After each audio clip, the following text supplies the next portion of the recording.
47 কি করে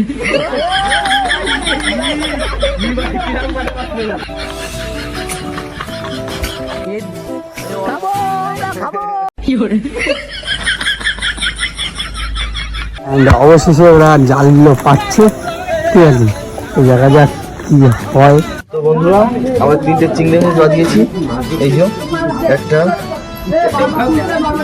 দুটো, এই যে 3টে।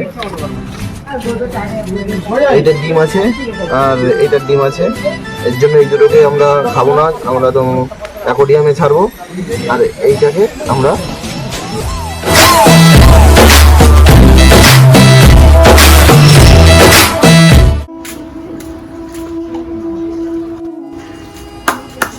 So hey guys, good morning and welcome to the fresh new blogs. যাক, এখন আমার দেরি হয়ে যাচ্ছে, আমি এখন বেরোই। আর হ্যাঁ, এখন বাজে ঘড়ির কাঁটায় ভোর 5টা, আর আমি বেরিয়ে পড়েছি ব্যাট বল খেলার উদ্দেশ্যে। দেখো, প্রতি সপ্তাহে রোববার করে 5 স্টার স্পোর্টিং ক্লাব অ্যান্ড পথের দাবি স্পোর্টিং ক্লাবের ম্যাচ থাকে। হ্যাঁ হ্যাঁ, বুঝতে পেরেছি, তোমরা ভাবছো তো এটা আমরা কি করছি। দেখো, কিছুদিন আগে আমাদের মাঠে একটা ব্যাট বল লিগের আয়োজন করা হয়েছিল, আর সেই কারণে এই রোলারটা পিচ বানানোর জন্য আনা হয়েছিল। আর হ্যাঁ, আজ 26 তারিখ রবিবার, শুনেছিলাম নাকি রেমাল নামে একটা বড় ঝড় আসতে চলেছে, তাই বন্ধুরা মিলে চেষ্টা করেছিলাম এই রোলারটাকে যত তাড়াতাড়ি হোক তার বাড়ি পৌঁছে দিতে। বিশ্বাস করো ভাই, খুব কষ্ট হয়ে গেছে। যাক, অবশেষে মাঠে পৌঁছে গেছি, আর মাঠে ঢুকেই দেখি আজকের ওয়েদারটা প্রচন্ড পরিমাণে খারাপ। আর হ্যাঁ, এখন বাজে ঘড়ির কাঁটায় সকাল 6টা, ওয়েদার খারাপ বলে সূর্য মামার এখনো দর্শন আমরা পাইনি। যাক, তোমাদের সাথে কথা বলতে বলতে আমার এখানে খেলাও স্টার্ট হয়ে গেছে। আর হ্যাঁ, টসে জিতে আমরা ব্যাট ফার্স্ট নিয়েছি, আর আমাদের দুর্বল ব্যাটসম্যান ব্যাটে নেমেও গেছে।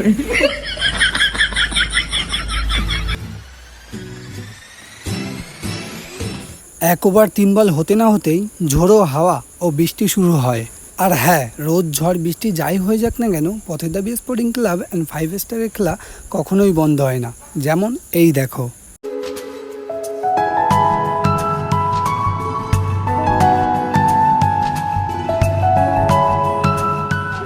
খালি খালি ধরেছিলাম।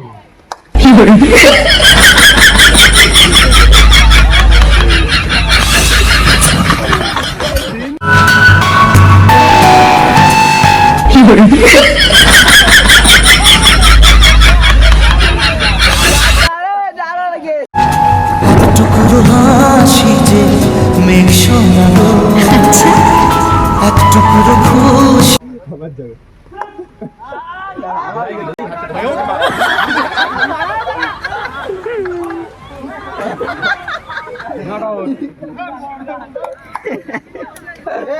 দুরন্ত পর্যায়ের খেলা।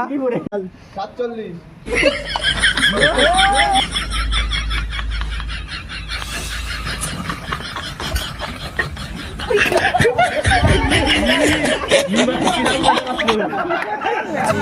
চাঁদ ওঠালো,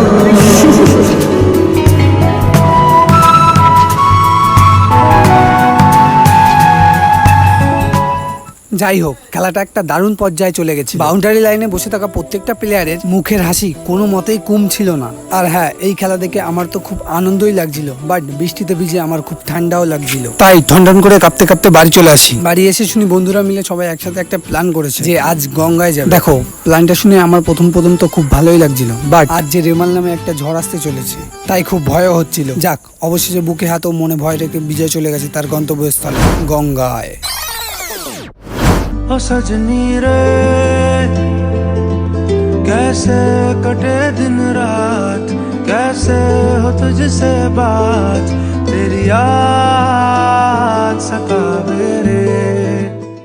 যাক, আমি যতক্ষণ ভিডিও করছিলাম এরা ততক্ষণে গঙ্গায়ও নেমে গেছে, বাট এদের হঠাৎ দিয়ে হুজো উঠেছে, এরা এখন মাছ ধরবে।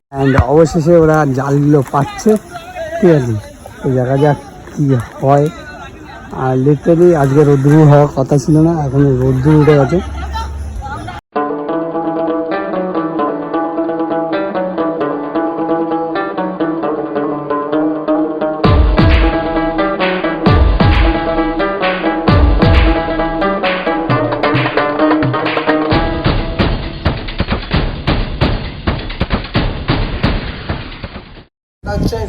এখন বাজে 11টা 47, আর এখন আমরা বসছি মানে আমার জালটা ফেলে এখন বসলাম এই একটা মন্দিরের সামনে। তো যাই না জালে কি বাঁধবে না। আর এখন হচ্ছে ভাটা, এরপর আসবে কি জোয়ার আসবে। তাও তোমার হচ্ছে ওই 3টে বা ওরকম সামথিং, একটা বললো না, একটা ওরকম সময় আসবে জোয়ার। তো যাই হোক, তারপর তোমাদের কি হয় সেগুলো দেখাবো। যাক, এখনো পর্যন্ত সবকিছু ঠিকঠাকই আছে, কিন্তু কেন জানি না আমার মনে একটা সন্দেহ থেকেই যাচ্ছে। যাই হোক, এখন প্রায় 1:30 বাজে, জোয়ারের সময় হয়ে গেছে, জোয়ারও চলে এসছে, আর জোয়ারের জলে ওরা স্নান করতেও নেমে গেছে।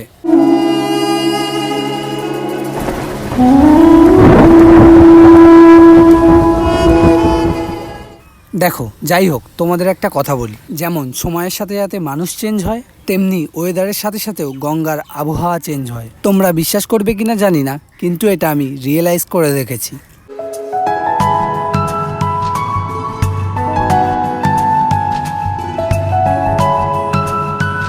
আর হ্যাঁ, একটা কথা, কখনো যদি ঝড় বৃষ্টির সংকেত পাও তাহলে গঙ্গা থেকে নিরাপদ দূরত্বে সরে দাঁড়াও, because we are happy when you are healthy. মানে আপনি সুস্থ থাকলে আমরা খুশি।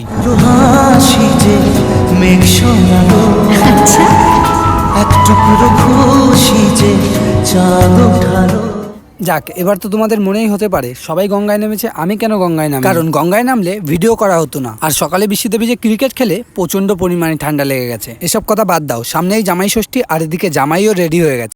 জামাই সেজে আমি হাজির হয়েছি, উপহার কি কি পাবো লিস্টি করেছি, জমিয়ে খাবো আমি ইলিশ মাংস।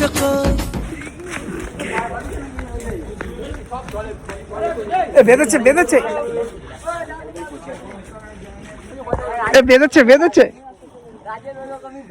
তো বন্ধুরা, আমরা 3টে চিংড়ি মাছ বাজিয়েছি। এই যে একটা, দুটো, এই যে 3টে।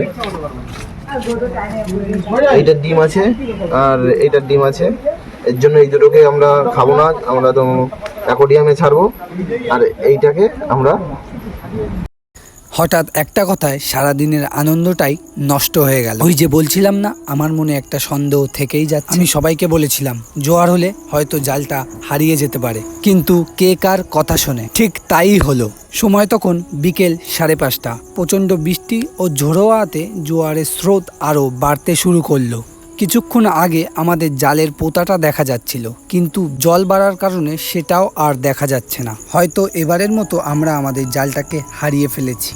ফোনে চার্জ না থাকার কারণে শেষ সময়টুকুর ভিডিও আমি করতে পারিনি।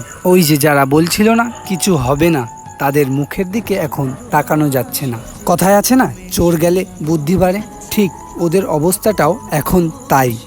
সো গাইজ, আমি বিজয়, তোমরা দেখছিলে বা শুনছিলে ইটস বিজয়ের সানডে ধামাকা। আজ থেকে শুরু হলো ইটস বিজয়ের নতুন করে পথ চলা শুরু। আর এই নতুন পথ চলতির সময়ে ইটস বিজয় তোমাদের সকলকে পাশে চায়। ভালো থেকো, সুস্থ থেকো, আর ইটস বিজয়ের ভিডিও এভাবেই দেখতে থেকো। আর হ্যাঁ, কমেন্ট করতে ভুলো না কিন্তু।